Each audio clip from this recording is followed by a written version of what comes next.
Hello everyone and welcome back. Now, we've done a lot of solving Laplace's equation and even the heat equation using separation of variables. What I'd like to do in this lecture is talk about the qualitative properties of solutions to Laplace's equation.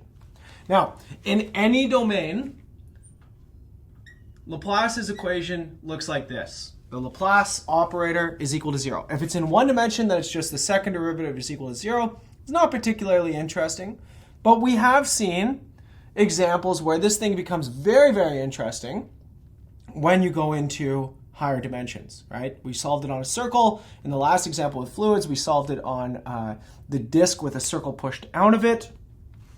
And what I'd like to do is talk about these solutions that satisfy this thing over some domain, some properties that they exhibit. Now, solutions to Laplace's equation in any domain are what are called harmonic functions. They're very, very special functions, and we are going to focus on them a lot as we go through this lecture series. Harmonic functions have their own branch of mathematics, harmonic theory, right? So what we would like to do is we'd like to try and understand harmonic functions. And in particular, harmonic functions are a very special class of functions because they have a lot of the properties I'm going to spell out for you. Now, the first one is they have what's called a mean value property. Now, this is very similar to the mean value theorem that you know from calculus. And the way that I want you to understand this is I want to remind you of something, okay? So recall, solving the Laplace equation. So solving the Laplace equation, this, in a circle, right? So on a disk, in a circle on a disk, with separation of variables, gives this, right? Gives, okay, well, my constant term in my separation of variables is just equal to the average around the boundary of the circle. We'll go from minus pi to pi. It doesn't matter because it should be periodic, but just to make it look like it did previously, d theta. And we also know from that this was u of r comma, this is u of 0, pardon me, 0 comma theta. And that comes from the fact that with the separation of variables, when r is equal to 0, everything disappears except for the constant term. So take a look at this, all right? Here's what this says. Here's my circle. On the boundary of my circle, I have a boundary condition f of theta. Here inside, I have a harmonic function, and I have u of 0 comma theta. So this says that my temperature at the center of the circle is the average of the temperature going around in a circle. It's the mean, okay? And it turns out that this holds more generally. So, holds more generally. And what do I mean by it holding more generally? It holds for any domain that you can draw a circle inside of, okay? So, for example, if I have some sort of weird domain, we typically like to use omega in math, and I assume that I'm solving the Laplace equation on that domain. Well then, if I pick any point and I draw a circle around that point, so let me call this P, and that circle can be of any radius you want as long as it's still contained inside of this domain, okay? So we would call a domain like this open if you can pick any point and there exists a circle that can be drawn around it, right? There's a topological notion. So we're going to assume that the domain is open so that we can always do this. There's always a circle that can enclose a point. Well, essentially, if I call the circle the ball of radius r centered at P, B of P comma r, okay, so here's my radius. Essentially, what I have is this. If f of theta is u of r theta on the boundary of the ball, P P comma R. So here, this partial notation, this is a topological notation. This stands for boundary. Well then, here's the mean value property. It tells me that my value of my harmonic function u at the point P is equal to the average going around that circle. Okay, so I sort of lessened a little bit of the notation here. I used f of theta again, just to make it look like it did previously. But again, this holds for any single point, right? So this is such a weird property, essentially. Because this means that harmonic functions have this weird sort of smoothing property to them, right? So whatever is happening at this point for a harmonic function is the average of what's happening all around it. It's a really weird property, and maybe it's not landing for you just yet, but I really hope that you think about it, because it really is like a super smoothness property, essentially. It tells you, you have this sort of aggregate of what's happening around you is happening at you. But it turns out that the mean value property leads to another property, which is called the maximum principle. Now the maximum principle, sometimes, or the maximum and minimum principle, is one of the most famous principles or products of having a Laplace, solving the Laplace equation. And essentially it says that if u is harmonic, so if it solves the Laplace equation, in a region, I'm going to use omega again, okay, so it's open, then u cannot have a max in the interior of omega. Essentially, that means that your maximums and your minimums of harmonic functions have to come on the boundaries of these things, okay? And of course, here I put it in terms of the max. You could always use the min as well. All you need to do is multiply u by minus u and apply the result. So the question is why, right? And it turns out that this follows just from the mean value property. So why, sorry. Well, so we can do a little proof here. Let's suppose at P in the interior, so this little degree notation, again, this is from topology, this means the interior of the domain omega. Let's assume that u has a max. Okay, so it could be just a local maximum. It doesn't have to be a global maximum, okay? So then the mean value principle, MVP, okay, this tells me what? It tells me that u of p is equal to, and again, because I'm in the interior, this thing is open, so I can always draw a ball of radius r around this thing. Well, this has to be the average on the boundary of the ball, okay? So I'm just going to use the notation from this piece here, right? Because I don't want to introduce like really annoying, complicated notation, the integral over the boundary, blah, blah, blah, blah, blah. Okay, so I'm just going to take the same notation that I have over here and transfer it over so that I can keep everything kind of simple. I just want you to see why this is the case. On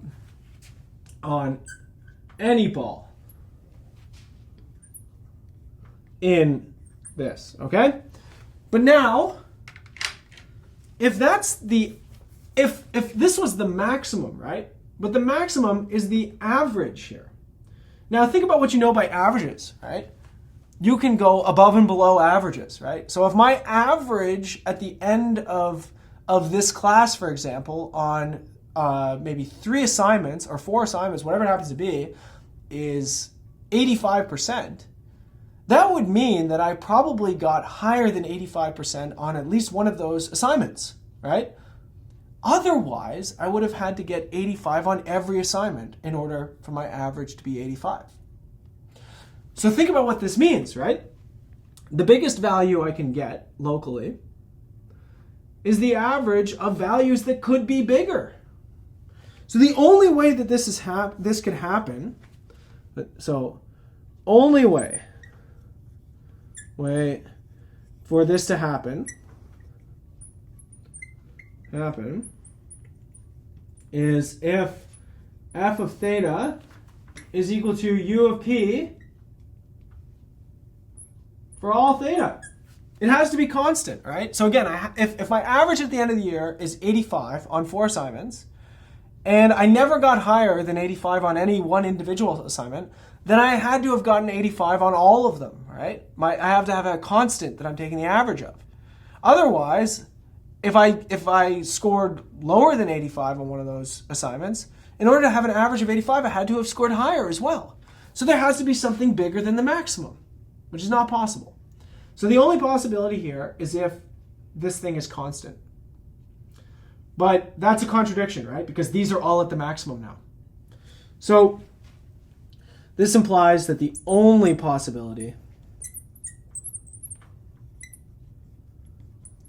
is if u is constant. The only way that you can have a maximum inside the domain is if every point is the maximum, which is kind of makes it not a maximum anymore.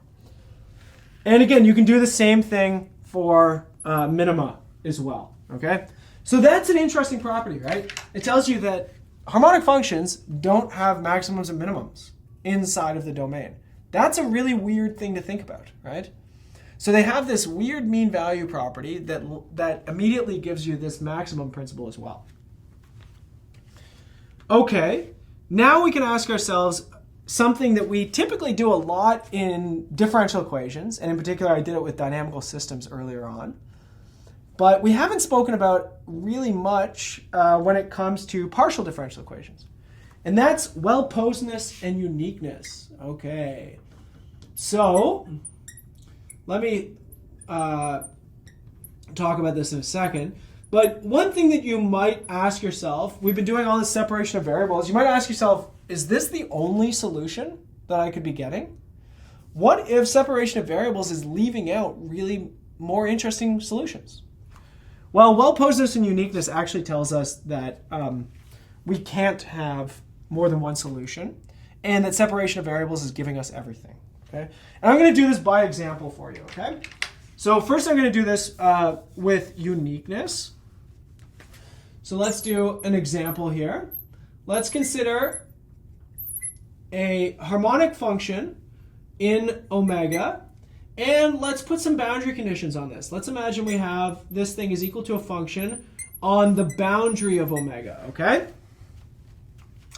And what I'd like to do is I'd like to know if I change the boundary conditions just a little bit, do I change the solution just a little bit? Or is it the case that the solution varies wildly? So typically when we talk about well-posedness of partial differential equations, this is a question of continuity. We're asking ourselves if we continuously change something in the equation, does the solution continuously change with it? Now, when it comes to partial differential equations, there's a whole lot of ways that you can change things. In my case, I'm going to change the boundary conditions. So let's say change BC's to u equal to g of x instead, okay?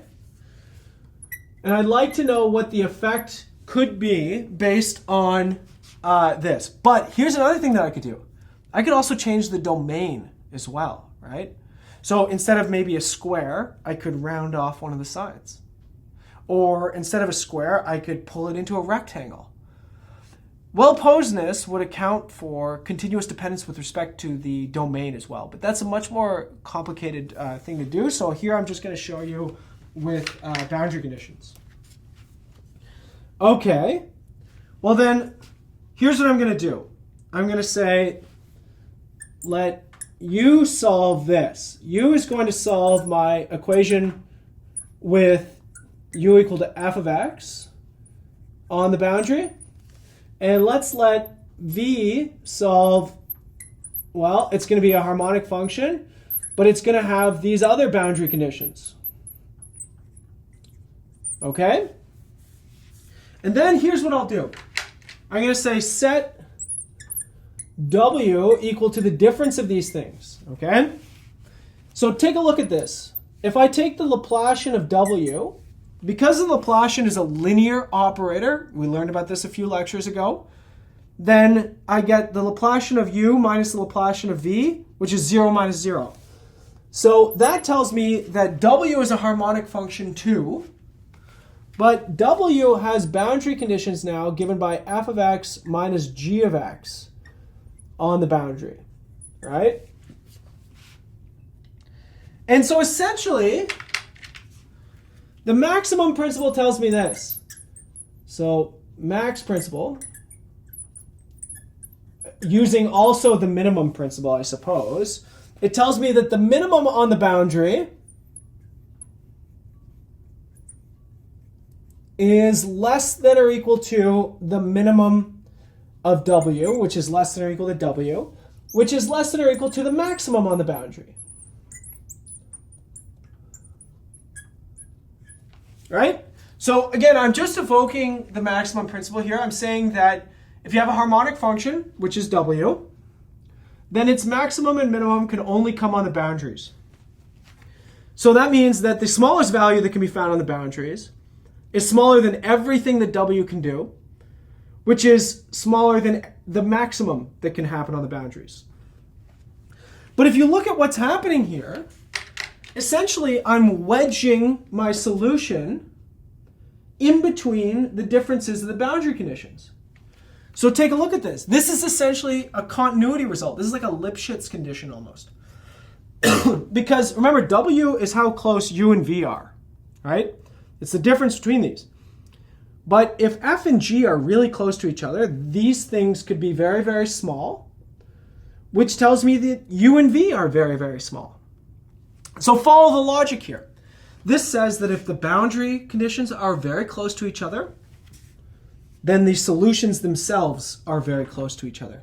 This is a continuity condition. This is a well-posedness result. Now, you can actually do this to get uniqueness too. Because to get uniqueness, well, okay, imagine U and V solve the same equation. So let f of x and g of x be equal to each other. Okay, so now we're just saying let U be a harmonic function with boundaries f and V a harmonic function with boundaries f. Imagine they're different solutions, right? But what happens here? This is 0 and this is 0. So essentially I get 0 is less than or equal to W, which is U minus V, which is less than or equal to 0. Which tells me that U and V have to be equal to each other. That tells me that if they solve the same equation, they have to be the same function.